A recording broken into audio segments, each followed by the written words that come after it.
Do you really need to spend $3,000 on a laptop to get into cybersecurity? Well, if you're worried that you need some super expensive, high-powered machine to even get started in this field, then I've got some news for you. I've been working in cybersecurity for over a decade, and I've helped dozens of people break into six-figure remote roles. And today, what I'm about to tell you about the expensive laptops might absolutely change your mind about getting started in cybersecurity, so stick around. And in this video, we're gonna be looking at three different cases. So case one is if you have a lot of money to spend on a laptop, and we're going to define this in just a second what that means. Case two is that you have some money to spend on a laptop, and case three is that you basically have no money to spend on a laptop. And we'll also split this into two broad categories of cybersecurity jobs: the technical roles and the non-technical roles. And if you know for a fact already that you just want to get into cybersecurity as quickly as possible, then check the link down in the description below and book a call, and we will get you on the path. So I have a little document that I came up with on the screen right now, kind of breaking this out, and we're going to see what I would recommend in each scenario here. So we got the high budget, the low budget, the non-analyst roles, and the technical analyst roles. So let's go ahead and quickly define these. So we'll say a lot of money is if you have $2,000 or more to spend on a laptop. Some money would be, anywhere between that, less than 2K, and no money would be like no money, or maybe very, very little. Now, with that out of the way, let's start by saying you want a technical role. So with a technical role, the thing is you're going to be doing a lot more technical stuff, right? You're going to need more computing resources in order to do the job, chances are, versus someone that's in a non-technical role. So in that case, if you are gunning for a technical role and you do have a lot of money to spend, I would recommend a MacBook Pro for the majority of people. Now, there is a caveat to this. If you want to do something that is very low level, for example, if you don't even know what I'm talking about here, don't worry about it. But if you wanted to do something like exploit development on Intel systems and you don't have an Intel system, you got a MacBook instead, that's going to be a bit of an issue. That is very niche, very rare. So like I said, for most of you, you don't even have to worry about that. So in general, I would say if you're gunning for an analyst role and you have a lot of money to spend, a MacBook Pro is going to be your best bet. Because even if for some reason on a once in a blue moon, you need access to a Windows system, or maybe even want to play around with a lab of some Windows systems, well, for one thing, they are coming up with some ARM-based systems that will work on Mac, basically, is what you need to know. Even outside of that, you can still spin up these resources in the cloud. So you can use the cloud, you can use cloud-based resources. If you're doing a lot of training on different training platforms, a lot of times they have the target available in the cloud for you to practice, and you don't need to actually run it on your local system. So I would say in 2025, you can, and you probably would prefer to use something like a MacBook Pro just because it's a much better user experience. I find it has the longest battery life because of the M1 chipset, or the M, whatever the number is, M3, M whatever it is at this point. And probably by the time you watch this video, there's going to be a new Apple Silicon processor out. But the Apple Silicon, it runs really efficiently, so you get a very long battery life. It is just a very smooth experience. So in general, I would recommend that nowadays. Now, by the way, just for those of you who have seen the video back in the day where I was saying I do not recommend Mac, that was in a more specific niche case. If you're doing a lot of Intel-based stuff, then, or if you need to set up a lab environment with Windows servers and things like that are only available on Intel as of now, and again, that might change in the future, but then in that niche case, yes, go with a high-end Windows machine, but for the vast majority of people, a Mac nowadays should suffice.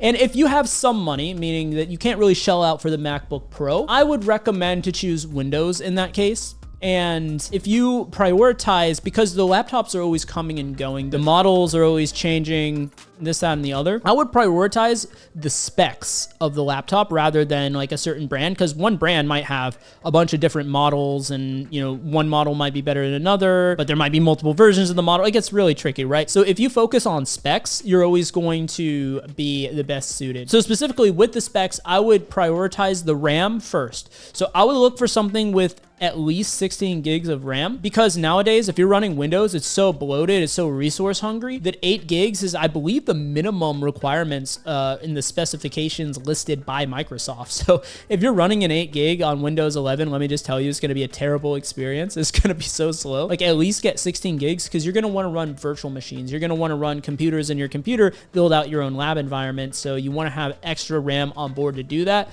So having at least 16 gigs of RAM is going to be really good. And you also want a modern CPU. And by modern CPU, that's another thing that's always changing.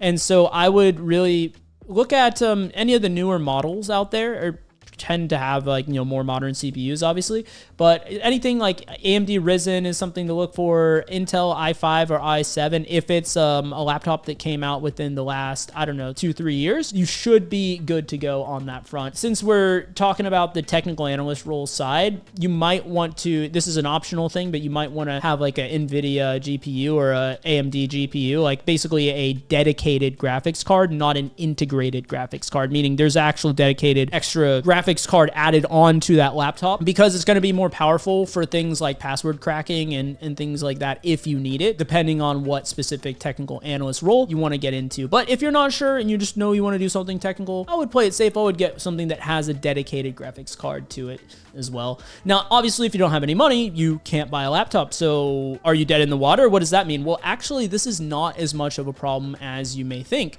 And that is because you can use the cloud. So you can 100% use the cloud for pretty much everything nowadays. Now, it's going to require you to maybe learn some skills that, by the way, that will be valuable in your job search if you know how to use the cloud. But yeah, that's an extra skill set that you might need to learn if you've never played around with that stuff before. But if you can learn that, then that's going to allow you to set up your own labs independent of how fast or slow your laptop is. And there will be some limitations to this. Like if you want to set up a home lab locally and you have a really slow laptop, then yeah, that can be a problem. And also if you're setting up your own lab in the cloud, but all you have is a tablet, that could also be a problem. So what I say, as long as you have access to a laptop, you should be fine in this case, because you're utilizing the cloud. So you're spinning up a server and you're remoting into that system and doing all of the heavy lifting on those systems rather than your own local system, which will make a huge difference. It won't truly matter what exactly your resources are looking like on that local server or local computer. And yeah, that's the technical side. To be honest, it doesn't change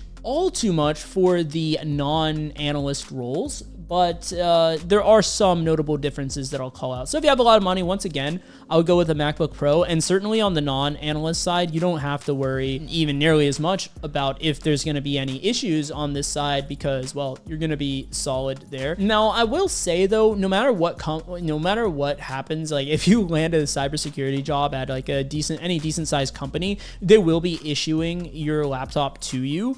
So I would say whether you choose Mac or Windows, don't be too married to either one or the other, because most likely in the corporate environment, they're going to assign you a Windows computer. So if your entire existence of knowing how to use computers is Mac based, it might be a bit of a learning curve for you to adjust once you get your company laptop. You might be a little bit at a disadvantage there if you don't learn it. And honestly, in cybersecurity, I would say it's good to learn all the operating systems. Like learn Linux as well. Learn Mac, Windows, Linux, all of that, and you're gonna be good to go. Be adaptable and everything. But if you have the choice, I would say, and you have the money, I would say go for a MacBook Pro just for the best user experience, like I mentioned earlier. And if you have some money, anything less than 2K, I would say almost the exact same things, with the caveat of, except for the RAM and the CPU, the GPU is not so important in this case, because you're probably not gonna need to do password cracking if you're working in like GRC or something like that.